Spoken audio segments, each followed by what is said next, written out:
Urban FM 104.5. Urban FM 104.5. La station urbaine et vous écoutez Luda Fresh Morning, le réveil matinal, le plus de la capitale sur la radio, la plus de la capitale. On est avec Mosley. Mosley, bonjour. Bonjour Dafresh, bonjour tout le monde, bonjour René Ruth. On reçoit le ministre d'État, le ministre de l'Énergie et des Ressources Hydrauliques, le porte-parole du gouvernement, monsieur Alain-Claude Bilé-Binzé, qui est avec nous dans le studio des 104.5. Bonjour monsieur le ministre. Bonjour. Comment vous allez? Ça va, merci. Vous avez fait un bon voyage? Très, très, très bon voyage. Ça consistait à quoi cette réunion à l'étranger? Plusieurs réunions à l'étranger, certaines avec d'autres membres du gouvernement, en France notamment, dans le cadre du CIAN, qui est une rencontre entre des Africains, des investisseurs, des entreprises françaises qui investissent en Afrique. Donc on y a été avec mes collègues Yves Mafumbi et Hugues Badinga-Madea, avec une forte délégation de la présidente de la République également, et des entreprises comme ILOG, FGS et d'autres. Donc, Monsieur le ministre, à chaque le Gabon et les opportunités du Gabon. Est-ce que ces réunions à l'étranger là apportent réellement des fruits au quotidien des Plus que vous Gabonais? l'imaginez, ça apporte énormément de fruits. Le premier fruit que ça apporte, c'est améliorer l'image du Gabon. Un pays, ça a une marque. Et si la marque n'est pas reconnue, on ne peut pas attirer d'investisseurs. Donc la première chose que ça apporte, c'est effectivement conforter l'image du Gabon comme destination qui favorise l'investissement et qui sécurise l'investissement. Vous savez que le monde connaît des transformations. Les gens sont inquiets sur la crise en Ukraine, qui a des répercussions partout. Et il est question pour un pays comme le Gabon, qui est exportateur de pétrole et de gaz, de pouvoir rassurer les investisseurs en indiquant que nous avons commencé, grâce au chef de l'État, à transformer notre économie et qu'il y a aujourd'hui des secteurs qui sont plus dynamiques que le secteur pétrolier. Le secteur hors pétrole se dynamise et donc il y a de la place à prendre. Moi, j'ai fait observer aux entreprises françaises que nous avons observé un recul comme une forme de volonté de ne plus croire au Gabon, ce qu'elles ont contesté. Et je leur ai indiqué que nous le saurons à l'épreuve des faits. Il n'y a pas d'amour sans épreuve d'amour. Sans preuve d'amour, pardon. Et donc, on attend que les entreprises françaises s'investissent davantage. C'est important d'aller les rencontrer et de leur parler de la nouvelle dynamique qui a lieu au Gabon aujourd'hui. Vous étiez également au Cannes Forum qui était dédié à l'Afrique cette année par rapport aux énergies renouvelables. C'était quoi l'exposé du moins qu'est-ce que vous avez partagé à vos homologues, du moins au panel qui était présent lors de votre intervention? Il y a eu deux étapes. Une première étape qui était la séance inaugurale avec l'ancien président Boni Yayi, avec des anciens premiers ministres, des premiers ministres en fonction, des vice-premiers ministres également. Et puis j'ai pris la parole au nom du Gabon pour indiquer la résilience de nos économies face au choc extérieur. Et c'est vrai que grâce à la stratégie menée par le chef de l'État depuis maintenant 10 ans de diversifier l'économie, nous avons mieux résisté que d'autres aux chocs extérieurs. Ça ne veut pas dire qu'on n'a pas été atteint. Ça veut dire que nous aurions été encore plus gravement atteints s'il n'y avait pas eu cette stratégie de diversifier l'économie. Vous savez qu'aujourd'hui, avec le secteur forêt-bois, le secteur agriculture, le secteur minier, la part de l'économie hors pétrole est de plus en plus importante dans la constitution de la richesse nationale, même si ces dernières années, avec la crise en Ukraine et la flambée des cours du pétrole, le pétrole a repris le dessus, mais on avait quand même réussi à baisser la part du pétrole dans le PIB gabonais. Donc il s'agit d'exposer cela. Ensuite, pour le panel qui me concernait directement, que j'ai partagé avec des anciens premiers ministres de Monaco, de Belgique, des députés européens, des ministres africains, cela m'a donné l'opportunité de présenter la stratégie Gabon en matière de développement durable et surtout d'énergie verte. Le chef de l'État a fixé comme ambition pour notre pays d'avoir une production verte à l'horizon 2030 de 80% de renouvelables. Aujourd'hui, nous avons 45% d'énergie renouvelable dans notre production. Ça veut dire que nous devons faire des efforts pour que d'ici à 2030, la part du renouvelable soit multipliée par 2 quasiment dans notre production d'énergie électrique. Autrement dit, faire en sorte qu'il y ait de moins en moins de groupes thermiques gazole dans nos localités. Aujourd'hui, il y a encore plus de 35% d'énergie produite dans notre pays à partir du gazole, ce qui naturellement est en contradiction avec les objectifs qu'on s'est fixés à l'accord de Paris pour le climat, mais aussi en contradiction avec nos propres ambitions nationales. Et il s'agit donc de présenter cette stratégie. Et je dois dire que les uns et les autres découvraient que le Gabon, alors qu'il y a d'autres pays africains qui sont généralement présentés comme les modèles dans ce domaine d'énergie renouvelable, que le Gabon a une stratégie claire, lisible, à l'horizon 2040, qui a été présentée et qui est impulsée par le chef de l'État, d'où effectivement ils ont entrepris de proposer au Gabon d'avoir une session spéciale consacrée au chef de l'État sur sa stratégie de développement pour d'ici à la fin de l'année, si bien sûr le chef de l'État marque son accord. Il y a quand même, quand on parle souvent de ces énergies renouvelables ou encore de la capacité à pouvoir penser au développement durable, au Gabon, les gens n'ont pas conscience, du moins ne constatent pas réellement l'impact de cette ambition qui est celle du gouvernement. À part les panneaux solaires qui sont enjolés, monsieur le ministre. Mais c'est vrai que d'abord, il faut rappeler que la production d'électricité à partir des barrages, c'est de l'énergie renouvelable. Et que oui, bien sûr, c'est de l'énergie renouvelable. Et que le barrage hydroélectrique au Gabon représente une part importante avec des barrages qui ont été construits déjà dans les années 70-80 et qui aujourd'hui continuent à fonctionner. Je parle de Poubara 1, Poubara 2, Kingele, Chimbele. Grand Poubara, c'est beaucoup plus récent. Il y a les bongolos qui existent, qu'il faut réhabiliter. Donc, on a une part importante issue de cela. Nous avons aussi du solaire aujourd'hui qui commence à entrer dans notre production, mais encore très, très, très marginal. Et là, on a de vrais projets. Il y a un projet qui a démarré à Mouila, dans les environs de Doudou, avec l'entreprise turque des IBA pour 15 MW. Ils sont actuellement sur le terrain pour faire les travaux. Les panneaux seront posés avant la fin de l'année. Nous espérons en début d'année 2023 inaugurer cette centrale de 15 MW dans les environs de Mouila. Il y a un projet que nous avons signé il y a quelques mois déjà avec Solène pour 60 MW à Libreville. On est en train de réévaluer le projet pour mettre un peu de stockage, 15 MW de stockage sur les 60 qu'on va installer. Et donc tout cela participe en réalité à améliorer le nombre de production. 2 objectifs à atteindre. Le premier, c'est effectivement avoir une production qui soit, comme on va dire, décarbonée, donc avoir une production industrielle à base d'énergie renouvelable pour que nos produits puissent être exportés et accéder aux marchés européens qui sont aujourd'hui des marchés qui sont extrêmement régulés. Donc c'est un premier objectif, améliorer nos modes de production. Le second objectif, c'est de faire baisser la facture d'électricité. L'électricité qui est issue des groupes thermiques coûte extrêmement cher. Aujourd'hui, si vous prenez la région du Wolentem, on a eu un incident hier à Bitam, il n'y a plus d'électricité parce qu'il y a eu un manque de carburant. Et donc, dès qu'il y a une pénurie de carburant, on a des difficultés à asseoir la continuité du service public d'électricité. Et cela coûte extrêmement cher, le carburant. Aujourd'hui, on a le carburant qui augmente à la pompe. Et donc, la SC va acheter le carburant beaucoup plus cher, mais va continuer à vendre l'électricité au même coût. Donc, ça deviendra plus cher pour l'entreprise. Il faut donc sortir de ce système où on produit à partir d'énergie fossile qui pollue et qui coûte cher pour aller vers un système de production beaucoup plus saine, beaucoup plus verte et qui soit moins cher pour le consommateur. Qu'est-ce que vous avez déjà mis en place pour atteindre cet objectif ? Mais d'abord, on a commencé par réorganiser le secteur en libéralisant les différents segments. Le segment de la production, le segment du transport, le segment de la distribution. Ce qui a permis d'attirer des investisseurs dans le secteur de la production. Aujourd'hui, on a beaucoup d'acteurs qui sont intégrés à la production, même si on n'a pas encore livré de barrage. Les travaux ont commencé pour certains. Pour d'autres, on est sur les closings financiers. Et je viens d'indiquer les signatures et les marchés qui sont en cours d'exécution.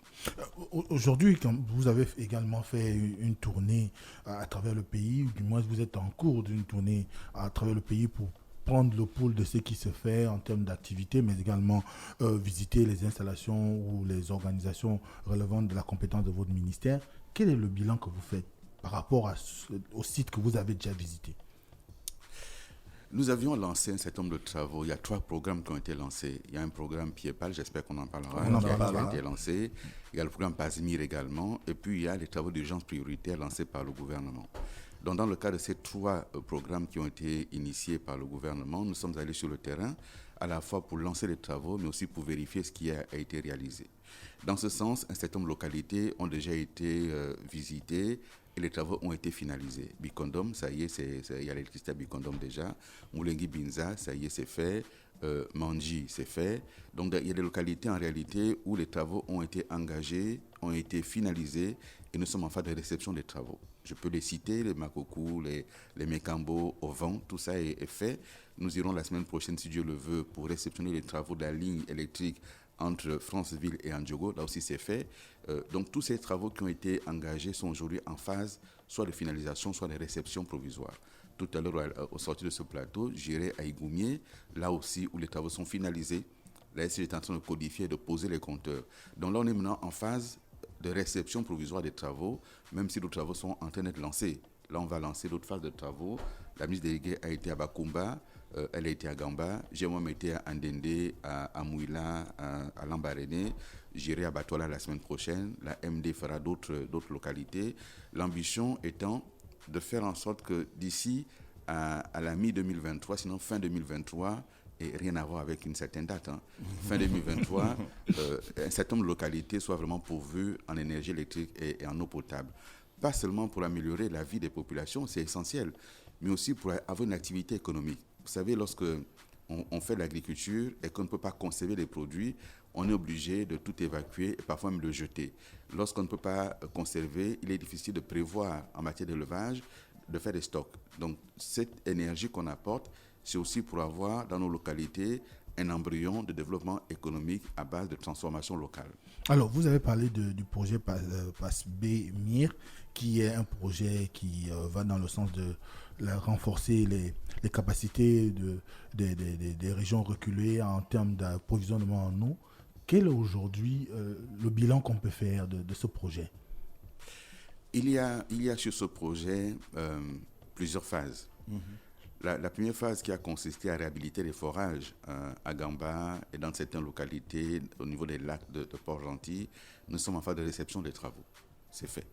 Récemment, mon collègue Daouda Mugiyama me signalait, il est de Gamba, il me signalait que sur certains forages, des travaux n'ont pas été faits convenablement. Donc je vais envoyer une mission pour regarder qu'est-ce qui peut être fait pour rattraper et corriger. Des localités comme Aboumi, où on va lancer des travaux, comme Akieni, où les travaux sont lancés. Donc, si vous voulez, en termes de bilan, le bilan est plutôt satisfaisant à un stade où nous n'avons pas encore fini les travaux. Mais au stade actuel d'évaluation, c'est plutôt satisfaisant, même si nous sommes conscients qu'il reste encore un chantier de la marge pour que tous les Gabonais aient accès à l'eau potable et à l'énergie électrique. Et je reviens rapidement sur la tournée que tu viens d'effectuer en Europe. J'ai pu visiter l'école polytechnique de Lausanne en Suisse qui a mis en place un procédé de potabilisation de l'eau à partir de n'importe quelle rivière. Ils posent un conteneur, on pompe de l'eau, ça traverse plusieurs filtres et ça sort au bout du conteneur potable. Et donc nous allons également travailler avec cette université, avec l'USTM de Massoukou, avec des centres de recherche ici, pour voir comment ça peut être adapté à la situation au Gabon, parce qu'on a beaucoup d'eau. On a des rivières, le problème c'est de la potabiliser et finalement de créer des adductions d'eau. Donc une fois qu'on peut déjà potabiliser, c'est ce qui est essentiel pour les populations, avoir de l'eau potable, et on va trouver des solutions. Monsieur le ministre d'État, il y a le site internet Gabon Review nommé son article le 10 janvier 2022 que le PIEPAL était en exécution de 25%, alors qu'on sait que le PIEPAL doit prendre fin en juin 2023, selon un article que j'ai lu sur la Banque africaine de développement. À quel niveau d'avancement les choses se passent? Les Gabonais sont toujours en train de se plaindre pour l'eau. Oui, surtout quand on sait que l'objectif était quand même de faire en sorte qu'il y ait une extension de près de 280 km de voies d'eau, du moins de distribution d'eau. Quel est aujourd'hui le pourcentage d'exécution de ces travaux-là, ou encore quel est le niveau d'exécution de ce programme? Et le site que vous avez visité au PK5, là on dirait que les travaux sont arrêtés. Sur ce genre de travaux, il y a au moins 3 éléments. Il y a une phase de construction de l'infrastructure, et au PK5, l'infrastructure est construite. Il s'agit maintenant d'installer les équipements. Et là, les équipements sont en voie d'acheminement. Malheureusement, encore une fois, et nous sommes en train de travailler avec la BAL, on a déjà obtenu de pouvoir décaler la date de clôture des travaux parce qu'on n'avait pas anticipé sur la crise ukrainienne qui, malheureusement, ralentit les chaînes d'approvisionnement. Comment ça, monsieur le ministre d'État? Il y a un rapport avec ça? Absolument. La crise ukrainienne mobilise énormément toute la chaîne logistique mondiale. Énormément, et ça perturbe la chaîne logistique mondiale. Plus la reprise économique en Chine qui également a une première partie relancé l'activité économique. Après, il y a eu un confinement très sévère qui a arrêté toute la chaîne d'approvisionnement. La plupart des équipements viennent de Chine. Et donc, ça va décaler, malheureusement pour nous, un certain nombre d'arrivées sur le territoire des équipements pour compléter les travaux qui ont été faits. Donc, toute l'infrastructure au PK5 est construite. Maintenant, il s'agit de l'équiper. Et une fois que c'est équipé, ce processus va fonctionner. Ensuite, on a commencé à poser les canalisations. Je crois que lorsque Gabon Review parlait de 25%, il y a quand même plusieurs mois déjà, on a déjà fait à peu près 75 km de canalisation déjà posés. Donc, c'est à peu près les 3/4 qui sont déjà posés de ce qui était attendu. On a lancé la construction des châteaux d'eau Antoum. J'irai à Antoum demain visiter ce château d'eau dont la structure bétonnée est sortie de terre déjà. Et c'était le plus difficile parce que la structure sous-sol était plus importante que la structure visible. Et donc, on est maintenant à la phase de la structure visible. Au niveau de la station qu'on a construite à la prison centrale. On a fait un château d'eau spécifique à la prison centrale de Libreville. Là aussi, c'est quasiment fini. On devrait, à la fin de ce mois, livrer totalement ce chantier. Les travaux qui ont été initiés au niveau du lycée technique Omar Bongo, au niveau du lycée Léon-Bas, lycée d'État sont quasiment finis. Les casernes également sont en train d'être terminées. Et nous sommes sur les extensions en dehors de Libreville, dans la zone nord de Libreville, sur les extensions, mais également dans la zone comprise entre Ntoum et Libreville, sur les Bikélé, etc. Donc ces travaux sont vraiment en cours. Et ce que nous avons décidé de faire, c'est de livrer progressivement et d'améliorer au fur et à mesure l'adduction d'eau aux populations au fur et à mesure que le chantier avance. Et donc progressivement, on va y arriver. Il restera encore 2 défis majeurs. C'est le défi des capacités de production, parce que là, nous sommes sur la question de l'extension des réseaux.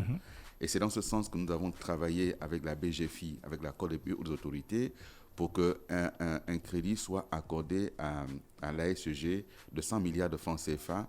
Les 100 milliards de francs CFA vont être répartis, d'une part, sur la construction d'une nouvelle station de traitement d'eau au niveau de Ntoum, sur l'axe qui va à Coco Beach. Ça s'appelle Mbomo, sur la rivière Mbomo. Et donc, cette station permettra d'avoir 36 000 mètres cubes d'eau supplémentaires d'ici 18 mois, quand les travaux seront terminés. Plus Simgabon 2 qui a déjà été inauguré. Et cela en attente. Monsieur le ministre, d'ici 18 mois, on sera en 2024, on ne sera pas en 2023.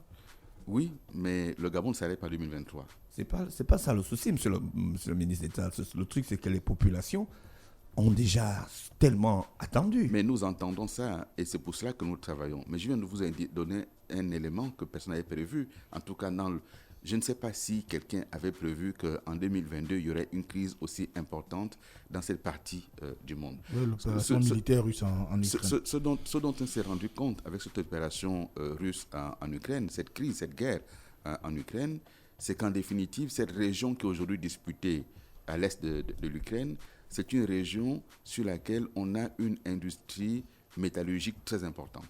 Et on se rend compte de ça de cette crise qu'on ne savait pas. La plupart des équipements viennent de cette région, d'où la perturbation que nous avons. Puis la Chine elle-même qui a retardé sa reprise économique du fait de la stratégie Covid-0. Et donc, malheureusement, on a des délais qui vont glisser. On ne l'avait pas anticipé, personne n'avait pu l'anticiper. On essaiera de rattraper ce qu'on pourra. Mais l'anticipation stratégique que nous avons faite, c'est d'obtenir auprès de la Banque africaine de développement un délai supplémentaire pour continuer à exécuter le projet. Tout comme nous sommes en train de travailler avec la Banque mondiale pour obtenir 4 à 5 mois supplémentaires pour boucler le projet Pasimir qui doit se terminer en novembre 2022. Monsieur le ministre, est-ce que vous avez un contrat avec des entreprises de BTP pour reboucher et améliorer la voie une fois que les canalisations sont creusées? Parce que là, à Libreville, on est en train de constater réellement qu'il y a une détérioration de la voie à cause du posage des canalisations dues au projet Piepal. Qu'est-ce que vous en dites? C'est toujours chez vous le train qui est en retard que l'on observe. Monsieur le ministre, si le train est en retard, les Gabonais sont en retard pour aller au travail. Vous savez que ça a plusieurs implications. Il y a la question des automobilistes, il y a la question des ménages qui ont des problèmes pour pouvoir bénéficier de l'eau courante et consorts. Donc, ça a une implication assez importante qu'on est quand même en mesure de nous poser la question aujourd'hui. La question de la réparation des voies après travaux, on en est où? Moi, je n'ai pas encore trouvé la stratégie pour faire une omelette sans casser les œufs. Le jour où vous me donnerez cette stratégie, on va travailler. Mais on a été obligé de casser les routes pour poser les canalisations. Et nous sommes en train de les réparer. Je crois que si vous allez aujourd'hui au PK, à la Cité de la Caisse, on a déjà commencé à réparer les voiries qui ont été malheureusement endommagées pour un bien. On ne les a pas endommagées juste pour le plaisir, c'était pour du bien qu'il fallait faire aux populations. Et nous sommes en phase de réhabilitation. Il y a une loi dans ce pays qui fait obligation à ceux qui détruisent la chaussée de réparer à l'identique. Et nous avons tenu compte de cela pour travailler avec le ministère des TP, le Laboratoire national des travaux publics, qui a exigé que la voie soit refaite à l'identique. Et cela a été fait. Les appels d'offres ont été lancés et dans les programmes qui ont été initiés, chaque entreprise de travaux dans le cadre du Piepal a dans son plan et son projet et son budget de quoi réparer les routes, et c'est en train d'être fait. La seule difficulté, c'est que, et ça je l'ai découvert aussi, moi je ne suis pas technicien du domaine, je l'ai découvert également, c'est qu'une fois qu'on a creusé la route, une fois qu'on a posé les canalisations, on ne peut pas refermer aussitôt parce qu'il faut d'abord faire les tests sur les canalisations. Si ça fonctionne bien, on va désinfecter les canalisations et on va maintenant refermer. Si on referme avant de faire les tests, on va devoir recommencer. D'où ça prend du temps parce qu'il faut d'abord aller évaluer, faire des tests, désinfecter et après maintenant fermer une bonne fois. D'où ça prend un peu de temps. Monsieur le ministre, vous êtes passé ici dans cette émission. Une fois, vous avez dit que vous deviez vous entendre avec la société qui nous fournit de l'eau pour qu'on essaie de trouver un allègement en ce qui concerne la facture d'eau. Je me rappelle, on a encore l'émission là, elle est en ligne. Aujourd'hui, les choses n'ont pas changé. Il y a des quartiers comme dans le nôtre, chez moi, je prends le cas, on n'a pas le courant, on n'a pas l'eau, excusez-moi, on n'a pas l'eau, mais on a toujours des factures énormes d'eau. Si vous n'avez pas d'eau, commencez par fermer votre compteur. Il faut le fermer. D'accord. Parce que malheureusement, les compteurs qui aujourd'hui existent au Gabon, ils avons demandé à la SG de travailler à trouver de nouveaux fournisseurs pour avoir les compteurs intelligents. Les compteurs qui existent aujourd'hui, lorsqu'ils sont ouverts, ça tourne parce qu'il y a de l'air qui fait tourner et la facture, elle arrive. Donc, commençons par fermer le compteur. Ensuite, si vous avez fait attention ces derniers temps, il y a des appels d'offres dans l'Union qui sont faits par la SG pour les audits internes. On a demandé qu'il y ait des audits. Lorsque je suis passé à la radio ici, j'ai dit qu'on va auditer la facturation de la SG. Et ces audits vont commencer. Et donc, on est en train de recruter des cabinets par appel d'offres international pour faire ces audits-là. Il faut auditer le système de facturation de la SG, son logiciel de facturation, pour trouver des solutions. Mais ce que nous avons demandé, parce qu'il faut quand même le savoir, c'est que le chef de l'État a pris une décision depuis 2018. Depuis 2018, les tarifs de la SG sont bloqués. Ils sont bloqués. Alors, on n'a pas l'impression, monsieur le ministre. Non, mais moi, vous parlez d'impression. Moi, je suis sur les faits. Il y a des gens qui achètent, par exemple, de l'électricité, qui est, pour 2000 francs, vous pouvez avoir 15 unités à X endroit, ça aussi, 18 unités à Y endroit, parfois 22 unités à Y endroit pour 2000 francs. Alors, on laisse quand même... C'est là aussi je l'ai expliqué. Non, attendez. C'est là aussi je l'ai expliqué. D'abord, sur la facture d'électricité, l'État a assis un certain nombre de prélèvements obligatoires, impôts et taxes. Ce qui fait qu'en réalité, aujourd'hui, il y a tout ce qui concerne la contribution spéciale de solidarité qui est prélevée pour notamment le CNE. C'est sur votre facture que cela est prélevé. Tout ce qui concerne la taxe sur les ordures ménagères, c'est collecté sur votre facture. Donc tout ceci arrive sur votre facture de consommation et alourdit la facture.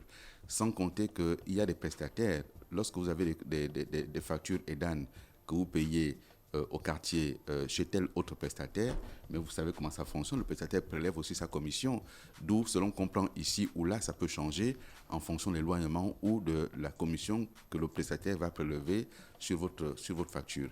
C'est cela l'économie aujourd'hui, mais elle est ouverte. Après, on fait en sorte que le service, lui, il soit davantage amélioré. On va travailler pour, d'une part, améliorer l'accès des populations à l'eau et à l'électricité, et d'autre part, veiller à ce que la facture qui est payée corresponde effectivement au service livré. Mais il faut donc que cet audit soit réalisé, audit indépendant. Parce qu'il ne s'agit pas non plus de mettre le pistolet sur la tempe, il faut vérifier ce qui se fait réellement. Mais vous ne parlez pas beaucoup de fraude et des Gabonais qui ne payent pas l'électricité. Oui, il faut aussi qu'on en parle. Oui, mais monsieur le ministre, la fraude, c'est à la SG de la constater. Et elle a les moyens qui servent pour pouvoir engager des poursuites à l'endroit des fraudeurs. Mais la question aujourd'hui, c'est de savoir... Mais s'il y a des fraudeurs, c'est parce qu'il y a un manquement. C'est tout. C'est parce que l'électricité est devenue trop chère. Si vous dites que parce s'il y a des voleurs, c'est que l'État n'a pas donné le travail à tout le monde, ce n'est pas vrai. Il y en a qui sont voleurs par nature, même quand ils ont un travail, ils volent quand même. Monsieur le ministre, dans les quartiers comme Ovendo, la cité Touyou, en fait, il y a des conduits d'eau depuis des années, mais l'eau vient une fois par semaine. Est-ce que d'ici là, on aura une solution durable? Ovendo fait partie du programme Pierre-Pal. Il y a des travaux de réhabilitation du château d'eau d'Alena Kiri, des travaux de pose de nouvelles conduites. Et lorsque tout cela sera terminé, nous espérons que toute la zone d'Ovendo aura une bonne adduction d'eau et on aura une bonne pression dans le robinet. Dans le cadre du programme Pied-Pal, où en est-on avec la réhabilitation du château d'eau de Nzengbourg de 1000 mètres cubes? En ce qui concerne le château d'eau de Nzengbourg, les travaux ont commencé.